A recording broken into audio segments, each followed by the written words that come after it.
સુવિચારો છે. હે માં, મને એટલી શક્તિ આપ કે હું મારા પોતાના પગ ઉપર ઊભો રહી શકું, બીજાઓનો આશરો લેવાની જરૂર પડે નહીં. હે સૃષ્ટિના દેવતા, મને એવી દ્રષ્ટિ આપ કે હું જ્યાં નજર કરું ત્યાં મને પ્રેમ અને પ્રેરણાદાયી દર્શન થાય.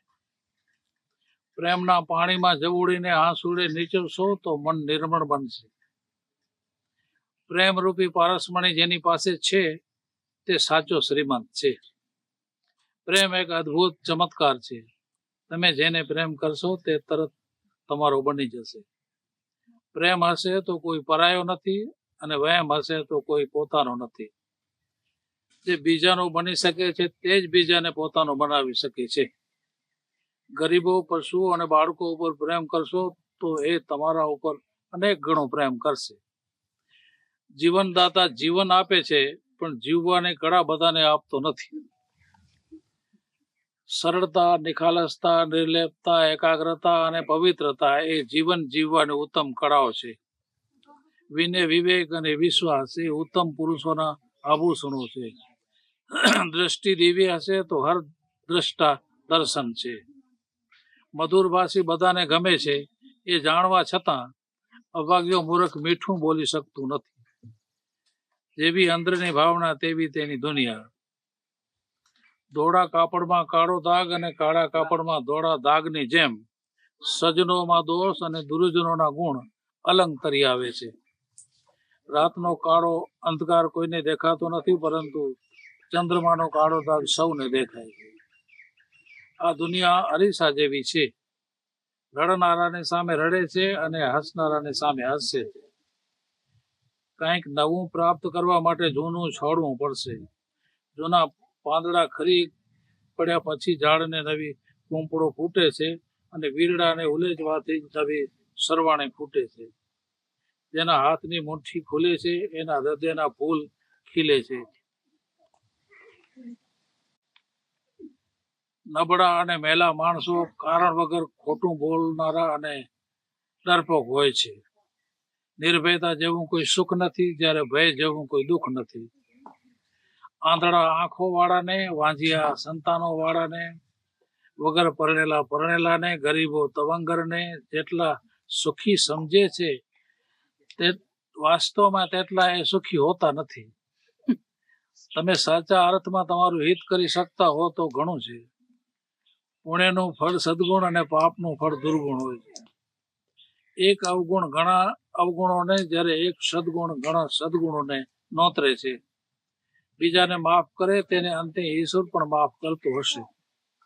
જે કરવાથી આત્મા સંતોષ અને ધન્યતાનો અનુભવ થાય તે પુણ્ય, અને જે કરવાથી પસ્તાવો થાય તે પાપ. બીજાનું બગાડે તે નીચ, અને પોતાનું બગાડે તે મૂર્ખ. સમયને ઓળખે તે ચતુર, અને આત્માને ઓળખે તે જ્ઞાની. જેની ભીતર સદભાવના હોય તે ભાગ્યશાળી, અને દુર્ભાવના હોય તે અભાગ્યો. જેવાને તેવો ચટ ઓળખી જતો હોય છે. સાચો પ્રેમ સ્વયં પરમાત્મા છે. જેના ઉપર ઈશ્વર રાજી હોય એને જ સાચો પ્રેમ મળે છે. બાળકો પર બધા કુદરતી પ્રેમ એટલા માટે કરે છે કે પોતે મોટો થયા પછી બીજાને પ્રેમ આપે અને સુખી થાય. જરૂરિયાતથી વધારે અને મફત મળતો હોય તો તે ઉપદેશ છે. લોઢું અગ્નિમાં હોય ત્યાં સુધી જ નરમ હોય. મીઠું અને ધીમું બોલનારને સૌ ધ્યાનથી સાંભળે છે.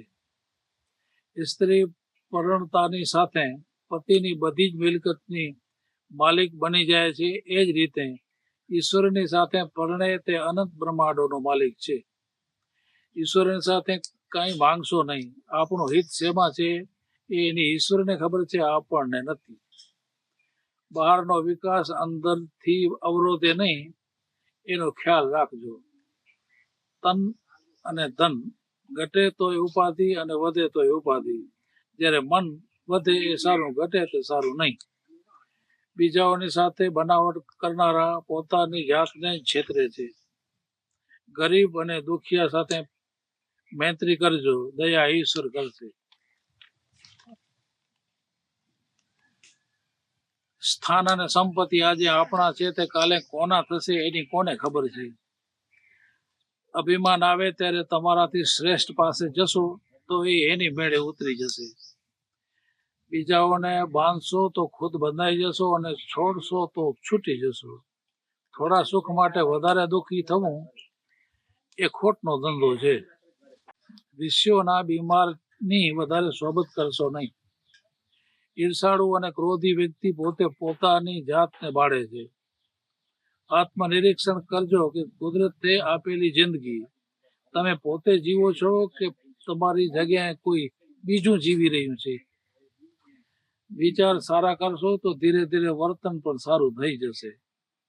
એકાંતે તમે તમારા આત્માને પૂછજો, હું કોણ છું, કોનો છું, શું કામ છું અને ક્યાં છું. અજાણી વ્યક્તિનો આદર કરજો. બોલવાની પહેલ તેને કરવા દેજો. ઉતાવળ કરશો નહીં. બાળક સાંભળે એ રીતે એની પાસે ગુપ્ત કે ગુનાહિત ચર્ચા કરશો નહીં, અન્યથા એના કોરા કાગળમાં ખરાબ છાપ પડશે. કોઈની કરેલી નિંદા વહેલી કે મોડી પોતાને જ નડે છે. ભીતને ધક્કો દેવાથી પોતાને જ ધક્કો લાગે છે. સાધારણ વાત કે વસ્તુ માટે પોતાના આત્માને બાળવો એ અજ્ઞાન કે મૂર્ખાઈ છે. નાના મોટા અસંખ્ય જીવો છે, એમાં માણસ સિવાય કોઈની પાસે એકે પૈસો નથી, છતાં મોજથી જીવે છે. લક્ષ્મીના પતિ વિષ્ણુ સાપ ઉપર સૂતા છે. જોને પથારીમાં સાપ હોય એને નિંદ્રા કેવી આવે. આખો દિવસ કઠોર પરિશ્રમ કરનારા સાંજે અંદરથી ઠંડા અને તાજા હોય છે, જ્યારે આખો દિવસ એસીમાં બેસનારા ના મગજ એવા ગરમ થઈ જાય છે કે મોડી રાત સુધી ઊંઘ પણ આવતી નથી. આકર્ષક ભોગ પદાર્થોની પાછળ દોડીને માણસ બહુ દુઃખી થાય છે. સામાન્ય રીતે પશુ પંખીડા જ્યાં હોય ત્યાં હોય છે, જ્યારે માણસ જ્યાં હોય ત્યાં હોતો નથી. માત્ર વર્તમાન જ આપણો છે, જ્યારે ભૂતકાળ અને ભવિષ્ય આપણા નથી. કુદરતે કરેલી વ્યવસ્થા જેને ગમતી નથી, તો એ કુદરતને કેવો ગમતો હશે. જે છે તે ગમતું નથી અને જે નથી તે ગમે છે. આ જીવની કઠણાઈ છે. કુદરતના સર્જનમાં આપણા જેવું બીજું કોઈ નથી. તો આપણી રીતે રહીને જિંદગીની અનોખી ભાત પાડો. પોતે પોતાને પૂરું ઓળખતો નથી એ કેવી નવાઈ કે પછી કઠણાઈ. પોતાનામાં છુપાયેલો પોતે પોતાને મળતો નથી એ જીવની બહિર્મુખતાનું કારણ છે. જે સમયની કિંમત સમજે છે તેની દરિદ્રતા દૂર થાય છે. જે આજે આપણું છે તે કાલે કોનું થશે એની કોને ખબર. કાલે આપણું શું થશે એની એ કોને ખબર. આપણા શરીરમાં આપણું કશું ચાલતું નથી. ભગવાન ઉપર ભરોસો ન હોય એ મદસાગરે વહાણ ઉપર વિશ્વાસ ન કરવા જેવી વાત છે. વહેતા પાણીમાં તરતા લાકડાની જેમ ક્યારે ભેગા થવાય અને ક્યારે જુદા પડી જવાય એનું કાંઈ નક્કી નહીં. આગળના પાછળ અને પાછળના આગળ નીકળી જતા હોય છે. જગત જનની માં ભગવતી આપણા એકલાની માં નથી, આખા જગતની માં છે. એ નાતે કોઈ પરાયો નથી. જે બીજાના દુઃખે દુઃખી છે એને પોતાનું દુઃખ નડતું નથી. વિશ્વના વિકારી જીવને પ્રકૃતિનો પ્રેમ મળતો નથી. જેમ હોવું જોઈએ એમ ન હોય એ જોઈને કવિના મનમાં વેદના થાય છે. ભૂલને કબૂલ કરવાથી ભૂલ સુધરે છે અને માફ પણ થાય છે. દટાયેલા દાણા ઉગે છે, ખુલ્લાને પંખી ચણી જાય છે. પ્રેમ અને પુણ્ય છુપાવો, જ્યારે પાપ અને ગુનાઓને ખુલ્લા મૂકો.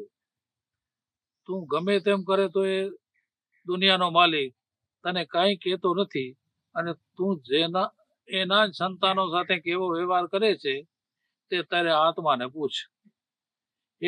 હે કરુણાના સાગર, કુંતા માતાએ માંગ્યું એવું દુઃખ તું મને પણ આપજે, જેથી તું મારી સાથે જ હોય. હે જીવનના દાતા, મને સજા કરજે, પણ કુંભાર માટીને, સુતાર લાકડાને, સોનાને અને બાળકને એની માં કરે એ રીતે કરજે.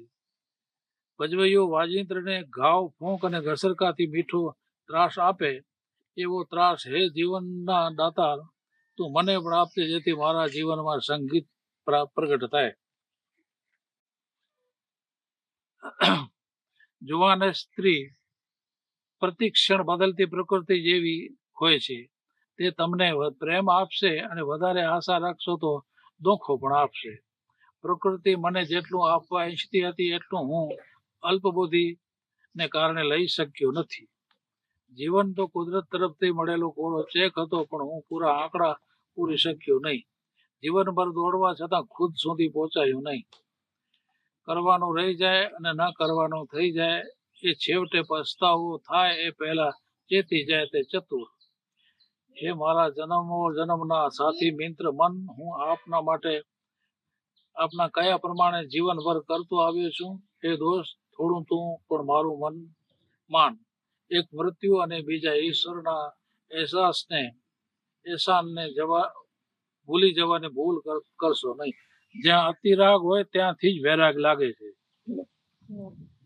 રાતના ઝાકળ બુંદે રડતા અને દિવસે હસતા ફૂલડા શીખવે છે કે જાહેરમાં હસજો અને એકાંતે રડી લેજો.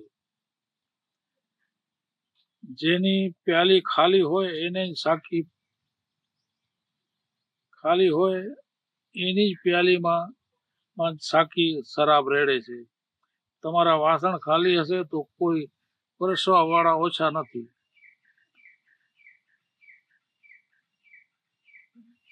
જે ચાવીથી લોક બંધ થાય છે એ જ ચાવીથી લોક ખુલે છે. ઈશ્વર જીવો ઉપર છૂપું પ્રેમ કરે છે, રમકડાથી રમતા બાળકને જોતી માતાની જેમ. મલિન મનથી સાચું સમજાતું નથી.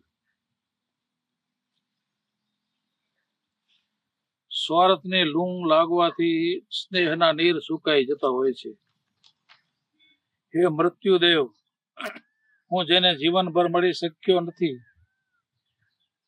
તેને કદાચ તું મિલાવી આપે એવી તારામાં આશા રાખું છું. હે પવનદેવ, આ શરીર છૂટ્યા પછી મારા પ્રાણોને મારા પ્રીતમ સાથે મિલાવી આપજે એવી વિનંતી. ગુંડા કર્મોના કારણે મારું જીવ મર્યા પછી કદાચ ભૂત થાય તો હે ભૂતોના નાથ, એ અભાગ્યાને તું અપનાવી લેજે એવી વિનંતી. જેને કોઈ પરાયો લાગતો નથી તે કોઈને પરાયો લાગતો નથી. જેને કોઈ ગમતું નથી તે બીમાર છે. સુખ મીઠું ઝેર છે, જ્યારે દુઃખ કડવું ઓસડ છે. રડાવવું એ પ્રેમીઓનું લક્ષણ છે. ધૂળમાં રમવાની મજા ધનપતિઓના બાળકોના નસીબમાં નથી.